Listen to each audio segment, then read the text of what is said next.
Let's look now at what's happening for landlords around mortgage payments in this difficult time. So we've seen a lot in the news about coronavirus and mortgage payment holidays and the possibility of those being available for homeowners but also for landlords as well.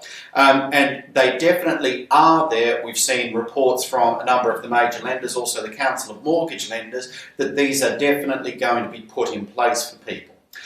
Most lenders have moved to a system of self-certification, i.e. if you do have an issue, you self-certify that you are struggling to make payments as a direct result of something that's occurred because of the coronavirus. Now that might mean that your tenant is in ill health, in self-isolation, meaning they can't work, they don't have an income to pay the rent, and that has a knock-on effect to your ability to pay your mortgage or not. That might mean you yourself are in ill health and unable to work, and that might have a knock-on effect to your ability to pay the mortgage. It may be a situation that yourself or your tenant is on reduced hours, has had a reduction in income, and so you may be able to pay something but not the full amount. So a bit like looking at the situation with tenants and their ability to pay the rent, what lenders are going to be looking at here, although you can self-certify, they will also be looking at what's the situation, why can't you pay the mortgage, can you afford to pay something, because ultimately this might be a payment holiday.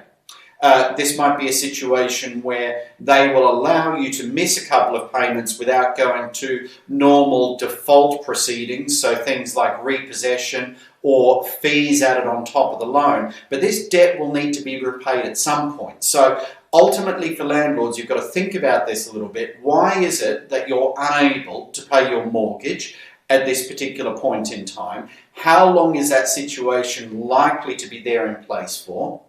So is this a case that you need a payment holiday, say, just for this month because your tenant's applying for universal credit, meaning they should be able to pay something next month, meaning you will be able to pay your mortgage again next month? Or is this a longer term issue? So you want to think about this a little bit to begin with before you take any action. And that's because any interest, any mortgage payments that you don't pay now over the next 2, 3, 4 months will be added onto the loan, and that may increase your payments and the interest that you pay over the long term as well. This is not a case of forgiveness of any part of the debt. This is a case that you may just be able to defer those payments. Now, one of the other things to consider at the moment as well, and this is where things have been a little bit more woolly in terms of the announcements from a lot of the lenders and also the lender industry bodies as well. They've said we are looking at ways that we minimise or mitigate the impact on people's credit files. Now, what they haven't said is they haven't said there will be no impact on people's credit files. So me as a landlord, I look at that and go, okay, they may give me a payment holiday, but that potentially records as payments not made on my credit file for a couple of months. Now, that could have a big knock-on effect down the track. So I do want to consider, before I do this, whether I can pull funding from anywhere else to cover these gaps. And why I say that is, if I need this, I know that it's available. I know there's pressure from the government available for lenders to defer payments, give payment holidays and things like that. But also, I'm taking a view of this for my long-term business as a property investor, as a landlord.